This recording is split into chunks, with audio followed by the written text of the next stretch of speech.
నార్మల్‌గా ఒకసారి మోకాళ్ళ నొప్పులు వచ్చాయి అంటే ఓల్డ్ ఏజ్‌లో చాలామంది అనుకునేది ఏంటి అంటే, మేము సర్జరీ చేయించుకోవాలా? ఇంక వేరే ఆప్షన్ ఏం లేదా? అని చెప్పేసి అడుగుతూ ఉంటారు. ఇప్పటి దాంట్లో చాలామంది ఏంటంటే, ఒక్క రోజులో మీరెళ్ళొచ్చు. జస్ట్ సర్జరీ చేసేస్తాము. ఒక 1 వీక్, 10 డేస్‌లో మీరు నార్మల్‌గా నడవచ్చు అని కూడా అంటూ ఉంటారు. అయితే ఏజ్‌తో పాటు వచ్చే మార్పులు కొన్నుంటాయి. నార్మల్‌గా మనం ఏజ్ పైబడుతున్న కొద్దీ గ్రే హెయిర్ రావడము, మోకాళ్ళలో ఉన్న గుజ్జు అరిగిపోవడము, బ్లడ్ వెసల్స్‌లో కొవ్వు పేరుకుపోవడము, ఇవన్నీ కూడా మనకి ఏజ్ అడ్వాన్స్ అవుతున్న కొద్దీ వచ్చే మార్పులు. అలాగే మోకాళ్ళలో గుజ్జు అరిగిపోవడం వల్ల మనకి మోకాళ్ళలో నొప్పులు రావడము చాలా ఎప్పటినుండో మనం చూస్తూ ఉన్న విషయమే.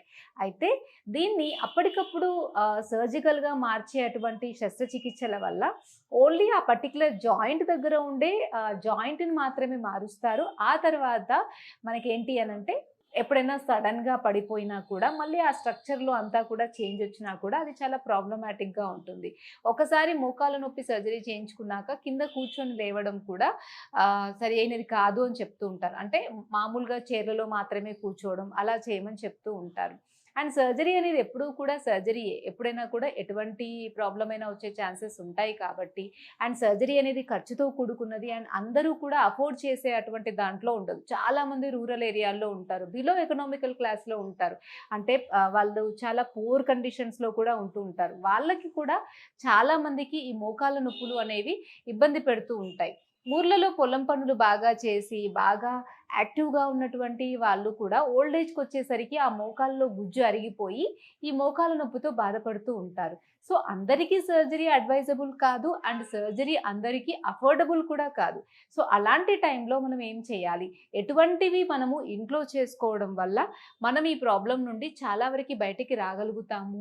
అండ్ కొన్ని కొన్ని ట్రీట్మెంట్స్ ఏవైతే మనం చేసుకుంటే కంప్లీట్‌గా వీటిని తగ్గించుకోవచ్చో అవి కొన్ని ఆయుర్వేదిక్‌లో కూడా ఉంటాయి. సో, వాటి గురించి ఈరోజు మనం తెలుసుకుందాం ఈ వీడియోలో. మోకాళ్ళ నొప్పులు రావడానికి మెయిన్ రీజను జాయింట్‌కి సరైనంత రక్త సరఫరా లేకపోవడం వల్ల. ఒక ఏజ్ వచ్చిన తర్వాత జాయింట్‌కి అందాల్సినంత కాల్షియం, అందాల్సినంత మినరల్స్, అందాల్సినంత విటమిన్స్ అందకపోవడం వల్ల అక్కడున్నటువంటి గుజ్జు అనేది స్లోగా అరిగిపోతుంది. అక్కడున్నటువంటి బోన్ కూడా అరిగిపోయి ఆస్టియోఫైట్స్ అనేవి ఫార్మ్ అవుతాయి. దీనివల్ల రాపిడి అనేది ఎక్కువగా అయిపోయి మోకాళ్ళు అనేవి నొప్పిగా ఉంటాయి. మెట్లు ఎక్కినా, చాలా దూరం నడిచినా వాళ్ళకి మూవ్‌మెంట్ అంటే మోకాళ్ళని మడిచి మళ్ళీ ఎక్స్‌టెండ్ చేసేటప్పుడు కూడా వాళ్ళకి నొప్పి అనిపిస్తూ ఉంటుంది. సో, అటువంటి కండిషన్స్‌లో ఆయుర్వేదిక్‌లో చెప్పబడినటువంటి కొన్ని రకాల ఆయిల్స్‌ని రెగ్యులర్‌గా పెట్టుకోవడం, కొన్ని రకాల ఆకులతో లేపాల అంటే స్టీమ్ అంటాం కదా! అంటే ఏమంటారు ఆవిరిలాగా పెట్టుకోవడము, కొన్ని రకాల ఇంటర్నల్ మెడిసిన్స్‌ని మీరు రెగ్యులర్‌గా వేసుకున్నట్టయితే మినిమమ్ ఖర్చుతో ఎంత మామూలు వాళ్ళు కూడా ఇవన్నీ కూడా చేసుకోవచ్చు. మినిమమ్ ఒక నెలకి మీరు 1000 నుండి రూ. 1200లోనే మీరు ఆ మోకాళ్ళకి కావాల్సినటువంటి అన్ని ట్రీట్మెంట్స్‌ని కూడా ది బెస్ట్‌గా చేసుకోవచ్చు. సో, దాంట్లో ఫస్ట్ వచ్చేసి ఎప్పుడైతే మోకాళ్ళు అరుగుతున్నాయి అని అనుకుంటామో, మోకాళ్ళకి మంచిగా ఆయిల్ అనేది రెగ్యులర్‌గా మార్నింగ్, ఈవినింగ్ అప్లై చేసుకోవాలి. సో, మోకాళ్ళకి నార్మల్‌గా నువ్వుల నూనెని అప్లై చేసుకోవచ్చు. కానీ చాలా వరకి మనం ఏం చెప్తామంటే ఇది ప్రసారిణి తైలం అని ఆయుర్వేదిక్ షాప్స్‌లో దొరుకుతది. దాంట్లో ఏంటి అనంటే మన ఫ్లెక్షన్ అండ్ ఎక్స్‌టెన్షన్ అంటే ముడుచుకోవడము, మళ్ళీ దాన్ని నార్మల్ చేసే ఈ ఏదైతే ప్రక్రియ ఉంటుందో అది ఫ్రీగా జరగడానికి ఆ ఆయిల్ అనేది మనకి చాలా యూజ్ అవుతది. సో, ఆ ప్రసారిణి తైలంని రెగ్యులర్‌గా మార్నింగ్, ఈవినింగ్ స్నానం చేసే ముందు ఒక 15 మినిట్స్ అప్లై చేసి లైట్‌గా అంటే ఫోర్స్‌ఫుల్‌గా మసాజ్ చేయక్కర్లేదు. జస్ట్ ఆయిల్ పెట్టుకొని లైట్‌గా ఇది జాయింట్ అనుకోండి. జస్ట్ లైట్‌గా ఇలా అప్లై చేసుకోవాలి రౌండ్‌గా. ఇప్పుడు జాయింట్ దగ్గర మొత్తం కూడా మనము నార్మల్‌గా ఇలా రౌండ్‌గా అప్లై చేసుకోవాలి. సో, అలా ఒక 5-10 మినిట్స్ మసాజ్ చేసుకుంటే స్లోగా అక్కడ బ్లడ్ సర్క్యులేషన్ అనేది ఇంప్రూవ్ అవుతది. ఆ తర్వాత జిల్లేడాకులు ఉంటాయి. నార్మల్‌గా మనకి జిల్లేడాకుల్లో ఈ నొప్పిని లాగే గుణము, బ్లడ్ సర్క్యులేషన్‌ని పెంచే గుణము చాలా ఎక్కువుంటది. సో, కొంచెం యెల్లో కలర్ ఉన్న జిల్లేడాకులను తీసుకొచ్చుకొని వాటికి కొంచెం ఈ ఆయిల్ ప్రసారిణి తైలమైనా కావచ్చు, నార్మల్ నువ్వుల నూనెైనా కావచ్చు అప్లై చేసి మనం ఇంట్లో చపాతీ చేసుకునే పెనం ఇనుప పెనం ఉంటది కదా! దాని మీద ఒకసారి పెడితే కొంచెం వేడవుతది. దాన్ని ఆయిల్ పూసిన సైడ్‌ని ఆకుకు ఎటు సైడ్ అయితే ఆయిల్ పూస్తామో అటు సైడు ఆ పెనం మీద ఆకుని ఒక నిమిషం ఉంచితే అది గోరువెచ్చగా అవుతది. ఆ గోరువెచ్చగా ఉన్నటువంటి ఆకుని ఈ జాయింట్ మీద ఒక నిమిషం పెట్టాలి చల్లగా అయ్యే వరకి. అలా ఒక 2, 3 ఆకులను తీసుకొని ఒక 2-3 టైమ్స్ పెట్టి ఆ తర్వాత ఆకులని అలాగే ఉంచేసి వేడి ఎక్కువ ఉండకూడదు, గోరువెచ్చగా ఉంచేసి లైట్‌గా ఒక బ్యాండేజ్ క్లాత్‌తో బ్యాండేజ్ చేసుకొని ఒక 20 మినిట్స్ తర్వాత తీసేయొచ్చు. ఇలా మీరు రెగ్యులర్‌గా చేస్తూ ఉంటే, అంటే మీరు ఆయిల్ పెట్టుకుంటారు ఫస్ట్ జాయింట్‌కి. ఆ తర్వాత ఆకుతో మైల్డ్‌గా లైట్‌గా, ఇప్పుడు ఇది జాయింట్ అనుకోండి. ఫస్ట్ ఇట్లా మొత్తం రెగ్యులర్‌గా ఒక 5 మినిట్స్ ఆయిల్ పెట్టుకోవాలి.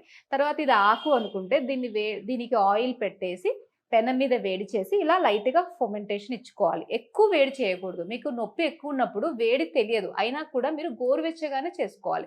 సో, ఇలా జాయింట్‌కి మొత్తం కూడా ఒక 5 మినిట్స్ అట్లా మైల్డ్‌గా ఫర్మెంటేషన్ చేసుకొని, ఆ తర్వాత ఒక 2, 3 ఆకులు ఈ జాయింట్ మీద పెట్టేసి ఒక నార్మల్ క్లాత్‌తో టై చేసుకోండి. అలా ఒక 20 మినిట్స్ ఉన్న తర్వాత ఆ ఆకులను తీసేస్తే మీకు అక్కడ ఉన్నటువంటి వాపు, నొప్పి అనేది కొంచెం తగ్గినట్టుగా అనిపిస్తది. రిలాక్స్‌గా ఉంటది.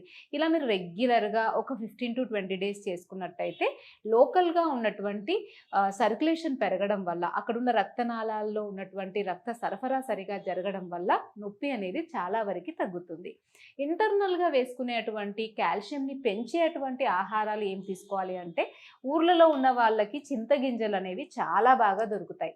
సో, చింతగింజలను ఏం చేయాలంటే రోజు ఒక 5 చింతగింజలను తీసుకొని కొంచెం వేయించాలి. వేయించేసి నైట్ వాటర్‌లో నానపెట్టేసి ప్రొద్దున్నే ఆ చింతగింజల పొట్టు తీసేసి అవి మంచిగా వాటర్‌లో ఉబ్బి నమలడానికి వీలుగా ఉంటాయి.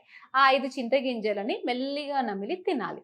ఇలా రెగ్యులర్‌గా ఒక 15 డేస్ టు 1 మంత్ మీరు చేస్తూ ఉంటే మీకు కావాల్సినటువంటి కాల్షియం అనేది ఈ చింతగింజల ద్వారా న్యాచురల్‌గా మీకు అందుతుంది. అండ్ రెండవదొచ్చేసి మెంతులు అనేవి మోకాళ్ళకి చాలా మంచివి. సో, మెంతులని మనం లడ్డూలాగా చేసుకున్నట్టయితే కొంచెం ఎక్కువ తినడానికి స్కోప్ ఉంటుంది. అందుకే ఏం చేస్తారంటే మెంతులని లైట్‌గా రోస్ట్ చేసి పౌడర్ లాగా చేసి దాన్ని బెల్లం పాకంలో కొంచెం నెయ్యేసి చిన్న చిన్న ఉండలు ఉసిరికాయంత ఉండల్లాగా చేసుకొని డైలీ 1 వర్షాకాలం, చలికాలం తినొచ్చు. ఎండాకాలం తినకూడదు. వర్షాకాలం, చలికాలము రోజు ఒకటి ఈవినింగ్ 4:00కి మీరు తింటూ ఉన్నట్టయితే మెంతులు మోకాళ్ళకి కావలసినంత గుజ్జుని మీకు న్యాచురల్‌గా అందిస్తాయి. మోకాళ్ళలో ఉండేటువంటి గుజ్జు ఎలా అయితే మనకి ఫ్రీగా మూవ్‌మెంట్‌కి యూజ్ అవుతదో, ఈ మెంతుల్లో ఉండేటువంటి గుజ్జు కూడా చాలా స్లైమీగా ఉంటది. సో, అది మనకి ఈ గుజ్జుని పెంచడంలో హెల్ప్ అవుతదని చాలా రీసెర్చెస్‌లో కూడా తేలింది. అండ్ థర్డ్ వచ్చేసి నార్మల్‌గా మనకి ఈ మోకాళ్ళలో ఉన్నటువంటి కాల్షియం అనేది మనకి సరిగా ఉండాలి అంటే నల్లేరు పచ్చడిని ఎక్కువగా తినమంటాం. సో, నల్లేరు అనేది ఒక మొక్క. ఇది బోన్స్ విరిగినా కూడా దీన్ని ఆయుర్వేదిక్‌లో అస్థి శృంఖల అంటారు. జాయింట్స్ స్ట్రాంగ్‌గా ఉండడానికి, బోన్స్ స్ట్రాంగ్‌గా ఉండడానికి, విరిగిన బోన్స్ తొందరగా అతుక్కోవడానికి నల్లేరు అనేది చాలా బాగా ఉపయోగపడుతుంది.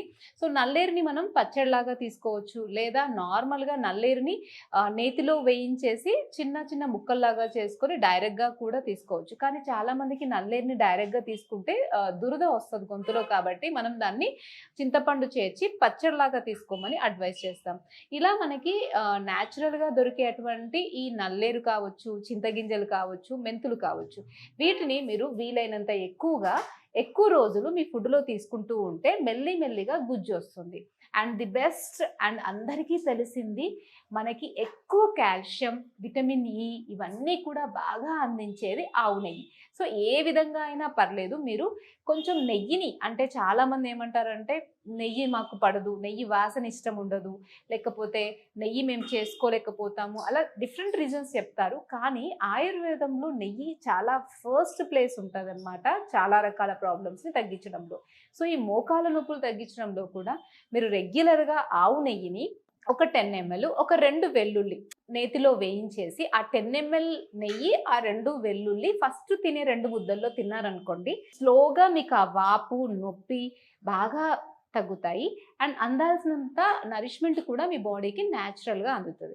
సో, ఇలా మీరు న్యాచురల్‌గా చేసుకుంటూ ఉంటే స్లోగా మీ బాడీలో అందాల్సినంత నరిష్మెంట్ అందుతూ స్లోగా మీ మోకాళ్ళనేవి నార్మల్‌గా వస్తాయి. అయితే కొంతమందికి స్టేజ్ 3, స్టేజ్ 4లో ఉంటాయి మోకాళ్ళ అరుగుదల అనేది. అలాంటి వాళ్ళు ఆయుర్వేదిక్ ట్రీట్మెంట్స్ అయినటువంటి జానుదార, అండ్ లీచెస్ పెట్టి మనం చేసేటువంటి రక్తమోక్షణము అండ్ వస్తికర్మ ఇలాంటి ట్రీట్మెంట్స్ని ఒక 25 days to 30 days వరకు చేసుకున్నట్టయితే డెఫినెట్గా మీకు ఆ సెకండ్ థర్డ్ స్టేజెస్లో ఉన్నటువంటి జాయింట్ పెయిన్స్ అనేవి తగ్గి మీరు ఎటువంటి సర్జరీ లేకుండానే మీరు నార్మల్గా మీ జాయింట్స్ని చేసుకోవచ్చు.